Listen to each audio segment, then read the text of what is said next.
চট্টগ্রামের দক্ষিণাঞ্চলের একটি বহু পুরনো বৌদ্ধ মঠে কয়েকদিন ধরে অদ্ভুত আলো, ছায়ামূর্তি এবং ভয়ঙ্কর গুঞ্জনধ্বনির মতো শব্দ শোনা যাচ্ছে বলে দাবি করেছেন এলাকাবাসী।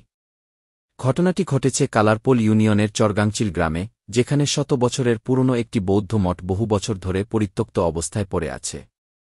ভিডিও ফুটেজ একাধিক প্রত্যক্ষদর্শী তাদের মোবাইল ফোনে এই অদ্ভুত ঘটনার ভিডিও ধারণ করেছেন, যেগুলো ইতোমধ্যে ফেসবুক ও ইউটিউবে ভাইরাল হয়েছে।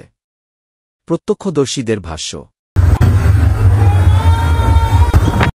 স্থানীয় দোকানদার মৌক শফিকুল ইসলাম বলেন, রাত ২টা-৩টার দিকে মঠের দিক থেকে এক ধরনের নীলচে আলো বের হতে দেখি।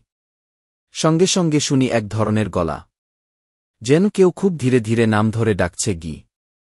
আরেকজন গ্রামবাসী আলিমা খাতুন, যিনি মঠের কাছাকাছি বাড়িতে থাকেন, বলেন, আমার জানালার পাশে কার্যেন ছায়া দেখি, পেছন ফিরলে কিছুই থাকে না, এরকম জীবনে দেখি নাই।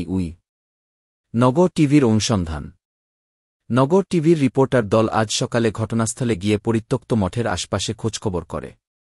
নিচে কিছু মূল তথ্য।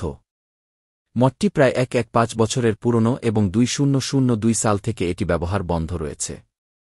মঠের ভিতরে প্রবেশে বাধা রয়েছে, তবে পাশের একটি দেয়ালের পেছনে গোপন একটি কক্ষ থাকার কথাও বলা হচ্ছে। আমাদের ক্যামেরা টিম একটি জায়গায় জমিন থেকে গরম ধোঁয়া উঠতে দেখেছে, যেটি আশপাশে ছিল না। বিশেষজ্ঞদের মতামত।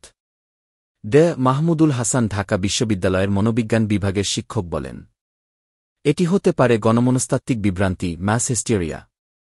কিন্তু ঘটনাস্থলে যদি সত্যিই প্রাকৃতিক কোনো বিকিরণ বা অতিপ্রাকৃত কিছু থাকে, সেটাও যাচাই জরুরি। এই ঘটনার পর থেকেই এলাকার মানুষ সন্ধ্যার পর মঠের পাশে না যাওয়ার সিদ্ধান্ত নিয়েছে।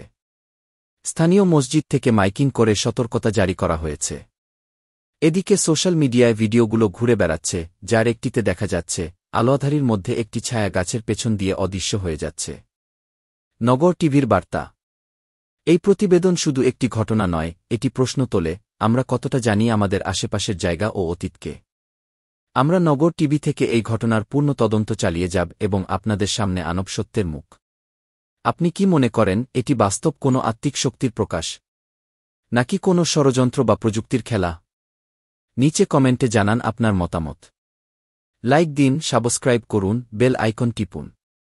নগর টিভি, আমরা খুঁজি যেখানে অন্যরা চোখ বুজে থাকে।